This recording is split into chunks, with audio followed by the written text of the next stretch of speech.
told you. This is my choice to make. If you take that away from me, I do not need to be rescued. I find it offensive. So I sit on my hands while you act as a punching bag. No, you walk down the hall and give Abby her job back. Liv, they are crucifying you out there. How long can you handle that?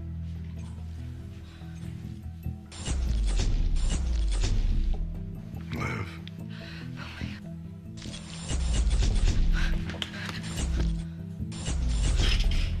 Liv.